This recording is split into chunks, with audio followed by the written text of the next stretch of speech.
Kia ora, my name is Andrea, and I am a mother of a 15-year-old son who will be going on Pathways this coming April. And I thought it'd be really great to get Anna to come on board and talk to us a little bit about what to expect as a mother with our sons going on Pathways, or the young person that's in your life that might be a nephew or anybody else. And I thought you might have some questions, and although I'm sure Anna won't answer every one of those questions because there's always an element of surprise in events, she might be able to answer some of the bigger questions that we might have. And Anna is the Mother's Homecoming Coordinator, and she works alongside a team of other mums who have been working with Pathways for a number of years. So I'll let her introduce herself now.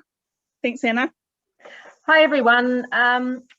So I have two sons who are now, 20 and 21, who went through the Pathways process themselves when they were 15. So I have since then been helping out with the team, coordinating the mothers, getting the mothers together, ringing them, communicating with them, speaking a little bit about what the mother's role in the whole process of Pathways is with their sons. So I've been, the last five or 6 years I've been doing that, and I love it. I love it. Both my boys' sons, young men, have come back now into the Pathways as team members.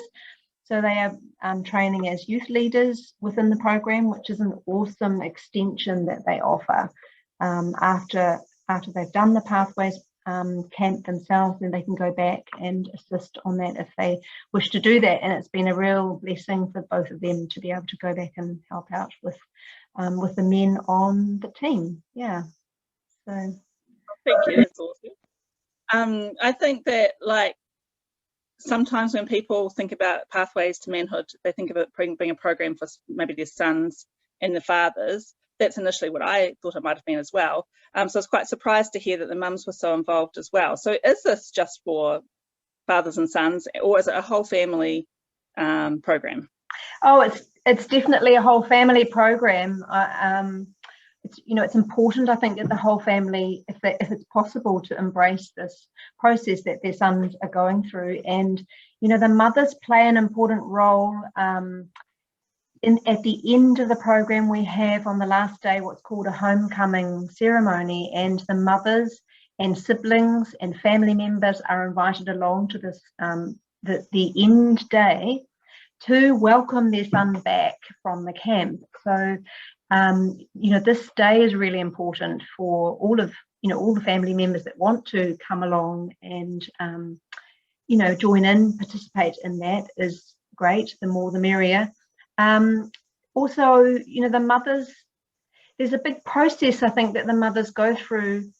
I felt myself going through that process when my oldest son first went on to the camp, of letting go of his childhood, I guess. And I was quite surprised that week that he was away on the camp, how much came up for me around that. My oldest little boy was now stepping into becoming a man and growing up, and there is a letting go process that needs to happen to allow him to move forward. The mums need to step back so their sons can move forward into the world. So there is an important process that the mothers go through as well, I think, in this letting go and allowing their sons to go on this journey with their dads. It's kind of like leaving the nest before they leave the nest kind of feeling, I guess, isn't it? Yeah. You're having to leave them, but you get a taster of that perhaps before they actually leave home. Yeah, and it's important. And I know that for me, because I've largely been the full-time caregiver of my 3 teenagers for the last 2 years, and they visit their father very regularly. But I realised that, having me as a mum raise my son between the ages of 13 and 15, he's 15 going on Pathways, that he's had mostly, me as a female influence, and we've bonded in a certain way. But I'm definitely beginning to feel that need to let go a little bit and release him into his independence a little bit more. But so I'm looking forward to the fact that you've got this mothers program, and perhaps learning how I can do that effectively, and not do it in the way that I think is appropriate, but do it in a way that is known to work well. Yeah. So can you tell us a bit about actually the Mothers program? Like, are the mums just involved in turning up to the homecoming in Whanganui on the last day, or do you do some other work with the mums? So the very first thing that we will do is, after the fathers and sons have registered to do the Pathways Camp, we will contact the mums, the mothers, at some point before the camp starts, usually 2 or 3 weeks beforehand. And this initial phone call is just a chat to get some background information really on who your son is, and how that is feeling for him. There's quite often a lot of unsurety and reticence, I think, sometimes with the young, the boys are really like, what am I coming to, and why do I need to do this, and why are you making me go, that kind of, it's quite a common thing. So we call the mothers to support them in that process, to prepare their sons for the camp. It's a big thing for them. And so that initial contact phone call happens a few weeks beforehand.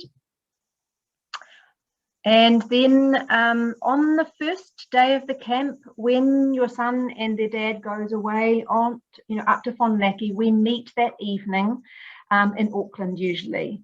It will be in Auckland this time, where the mothers can meet together and meet each other.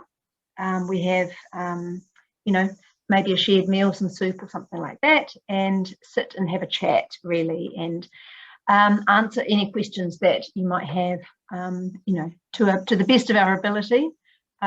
We will answer, common things like, where is my son going, and what is the process that he's doing, and, we can't answer all of that, of course, because I've never been actually on the camp, through the process myself, but, from what we can answer that as best we can. So also on the first evening, that we will talk a lot about what the homecoming ceremony actually is for, why we do that, why this last day of the camp is almost the most important part of the program. So we prepare ourselves for what we might do on the homecoming ceremony, so that it is designed by the mothers. As a group, we will work out how we're going to welcome our sons back. So we talk about that. Maybe, I don't know what song we might sing or how we might bring them back. We design it. It's up to the mums to design how we want to welcome our sons back. So Anna here and I will support you in that process to work out how we might make that look. We talk about the logistics of getting up there, giving, that sort of thing. And then, there's an invitation over that week, the 4 days while your sons are on the camp, to look at that letting go process for yourself. What is it that you need to do maybe to allow your son to blossom into his newfound move towards adulthood, I guess. What can we do to support you in that process? When my oldest son went through that whole week, I cried nearly all week long. It took me by surprise. I wasn't expecting that. There was definitely some grief came up for me around letting go of my baby. It was quite a big thing. I was not expecting it to be like that. And it was great to allow myself a bit of time to work through those feelings, like to try and, make a bit of space that week for myself as well. Yeah. Yeah, definitely. Does that answer your question? It does. I'm always quite aware of sort of the broad range of people who might be sending their sons or nephews off to Pathways, and I'm aware that not everybody will be able to come to the homecoming, or maybe even that night in Auckland. Some people might be watching this video and really be, I'm having to do this from afar. Maybe they just have various reasons they can't get there. So is there something that you could tell them now about like how they can prepare, help prepare even if they're not present at the homecoming? What kind of other things can they do to really welcome their son home, or to begin to release their son into his independence and adulthood? So I think it's not so important, if they're not able to make that first meeting on the first night, that's not so much of a big deal. We can communicate with them by phone or even a Zoom meeting. We will be sending through emails with updates on what the mums that were there decided to do. So that's not so much of a problem, I think. They will get the information. What is really critical is that someone is there to meet their son on the homecoming ceremony day, on the last day. Now, if they are not able to come themselves, then ideally another family member or friend or someone who could step in on behalf of you, the mother, grandmother, or some family member. If that is not possible, then one of the team will step in on behalf of you to welcome your son back. And one of the things that we do suggest is that there is a little exchange of something a gift perhaps that you give your son at the homecoming ceremony. Whether it just be a letter or some little gift or something. That's something that we suggest that you have a think about. Something that represents your relationship with him, and and so if you have a letter or something like that we can give to your son on your behalf, that is a nice thing to do. It is, if it's possible, better if someone from your family is able to be there, or a friend, and this is really to there is a witnessing process, I guess, that happens when on that last day, when we meet the men and the young men and the team and the dads. You're witnessing your son stepping across a sort of symbolic threshold, I guess, from his experience in the camp to the real world again. They go through such a big process, I think, on the camp, and it is like stepping out of their life to learn some new things, and then there's a stepping back process that has to happen, I think. I think in order for it to be complete, there is a witnessing and a welcoming of their community, each young man's community at the last day. And it is important that somebody is there to represent that young man's community, family, friend, mentor, whoever that might be. And of course it's ideal if it's the mother, but we understand that sometimes you live far away and can't get there because of travel or whatever other circumstances. We will endeavour to help you as much as we can in order to make it work for you to get there. We can organise carpooling and things like that if transport is an issue, for example. But I do want to stress how important it is, for the mother or a representative to be there on the last day. So that's something to plan for and work out in advance. Yeah, awesome. That's something that I'm putting into my school holidays, is ensuring I get up there. I think initially I did think that the boys could just go, and I'm super excited that my son's dad is keen to go and take him. It's a bit of a hike. We're down in Kapiti, but I think we've just factored that in now, and now I realise how important that part is after speaking to you last week. So I'm looking forward to being there and I'm trying to get some siblings along, and even their father's side of the family that does live in Auckland. So that's exciting. And I'd love to just hear from you as a mother of boys who have been through pathways, just one thing that you really found valuable about them being there, and maybe how did any family dynamics change when they came home? How do you think it impacted your family? I think the biggest thing that I think that we all have got out of this process, I think, is the wonderful men that lead this program and their guidance and their role modeling and their mentorship that they offer these young men. And this is an ongoing process afterwards. You know, they are, you know, I think such a beautiful bunch of men that lead this. You know, they are wonderful role models. And, you know, for both my boys, they've really appreciated being around men who are good men, who are interested in them, who are supportive. And this, for want of a better word, container that Pathways provides, I think has been really important for them to feel like they belong to.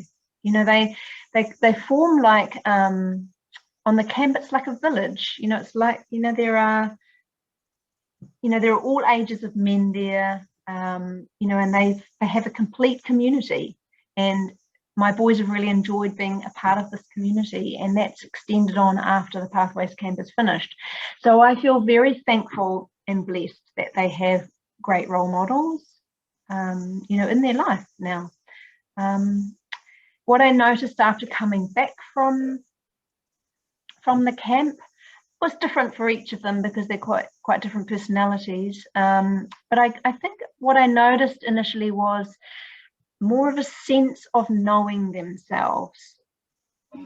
You know, there was a deeper, more peaceful, calmer sense of, yep, I think I've discovered something about myself which is exciting or new, and that was really lovely to witness that. You know, there was a I don't know how to describe it, really, a deepening perhaps, more of a sense of themselves.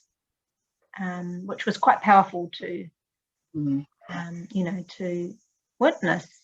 You know, they still come back and leave their room in a messy state, and you still have to, you know, push them through the dishes and, you know, all of that. Like, it's not a miraculous change overnight, but there's a sense of responsibility for self, or, being more accountable, perhaps, that I noticed that was different. You know, and that sounds awesome.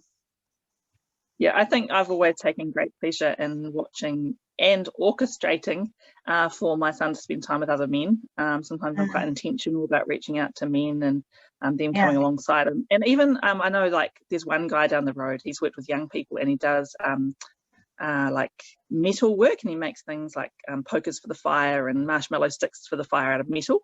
And my son's registered to do one of his courses, but he gets a whole day with this man.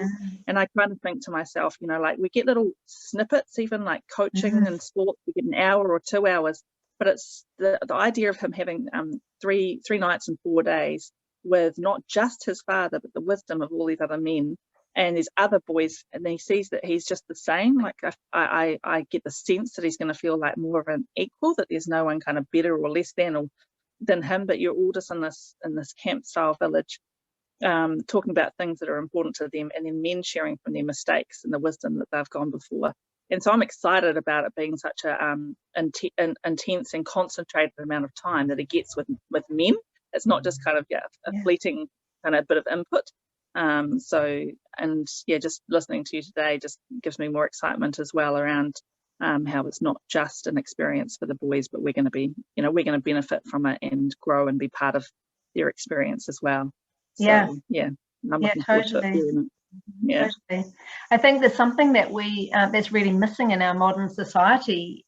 You know, traditionally in a village, you know, the boys would be exposed to a group of men and role models, and you know, this traditional process of a rite of passage of stepping into becoming a man. You know, there was a test or a challenge that they went through in traditional societies, and this process is missing in our modern life. You know, boys don't ever get the opportunity really to challenge themselves and push themselves into something new within a safe,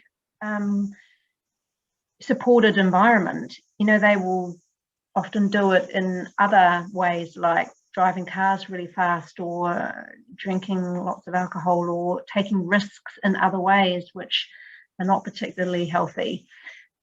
I must say, my son wanted to do. He said, oh, he was a bit bored last night, my 18-year-old, and he was like, I want to do something a bit random tonight. And maybe about a year and a half ago, he told me after he'd done it that he'd climbed a crane on like a building site. Like not good example. But when he said he wanted to do something crazy last night, I literally opened my mouth to say, what, like climb a crane? And then he goes, I might go climb a crane again. And I couldn't believe it. But like, these are the things that they're seeking them. They're looking out for things that they can do that are risk taking. And even on Facebook, I purposefully asked a few people, you know, what do you think defines your manhood? And one of my cheeky friends responded and said, oh, when you smoke a cigarette, and then he went on to say, or when they can smoke a cigarette and eat a mince pie while driving a manual. You know, like, it's kind of, these are the mentalities that some boys have about what it takes to be a man, and it's some kind of trophy kind of event or thing that they do in their life, but it's never intentional and surrounded by mentors and taking it to a deeper level, and an authentic place, and discovering what true manhood actually is. And even some of the people who responded on the Facebook post that I did said, look, I still feel like a boy in a man's body. Like, I don't really even know what it is that defines manhood, and I don't even know if I'm there yet. So it definitely is really exciting to be able to bring young men, like at such a young age, to be able to really understand what true manhood looks like. And to be around men's men, and to be around, you know, do like the things that boys love doing, but in a safe and nurturing environment, and learning about how authenticity and vulnerability is important, and like that self-discovery and self-growth. So yeah, it's much more than crane climbing and cigarette smoking. Absolutely. That's exactly right. You've just summed it up. That's precisely learning more about that. And certainly, you know, there are plenty of bad role models for my children around, so to pop them into a place where there's great role models is really important to me. So yeah, thank you for your time, Anna. Is there anything else that you think that mums might really need to know that we might have missed out on today? I don't think so. I think that was a very sort of brief overview. There is, of course, lots more that we could talk about. Not really. There was just one quote that I was just popped into my mind just then. Celia Lashley, who has written lots of lovely books about manhood and growing boys, and I forget the name of her book. She's passed away now, but she was quite. He'll be okay. That's the one. She was talking about, I just always remember her talking about this metaphor of a bridge, that, you know, the sons need to walk across this bridge. And I remember her saying that most of the times the mums are standing on the bridge directing the traffic. You know, and she said the most important thing is that the mother needs to get off the bridge. And this, I always remember this, you know, it feels a little bit like that, you know, we need to get off the bridge and allow our sons to walk across it freely on their own, really. And it is a scary thing, actually, you know, for some mums it is a big thing to relinquish some of that control, I guess. You know, we did such a beautiful job raising our babies and taking care of them, nurturing them, managing everything, you know, their entire lives are managed when they're little, you know, and now is the time to actually relinquish some of that and allow them to walk across that bridge to the other side on their own. And it's nice to think that you'll be together with a few other mothers who are in the same position, not having to do that journey alone. It'll be really nice to meet up with you and the other mothers of the boys from Pathways. So I'm looking forward to connecting. I must say I'm a little bit envious that I'm not going on Pathways. I'd like to be there. I'd love to be a fly on the wall. But super excited to be receiving my son back home and just seeing how his adulthood transpires. And definitely because I've got good friends who have done Pathways, and them and their son have been really impacted by it. So and their son will be returning as a firekeeper, so that will be nice. Yay! Love them to be there with my son as well. Yeah. So the firekeepers are the boys that have done the Pathways camp and then go back to help out. That's what a firekeeper is. That's what you're referring Oh, to. yes, to clarify. Who's that? It's such a lovely word, you know, the firekeeper. They go back to, you know, to help keep that fire going, and yeah.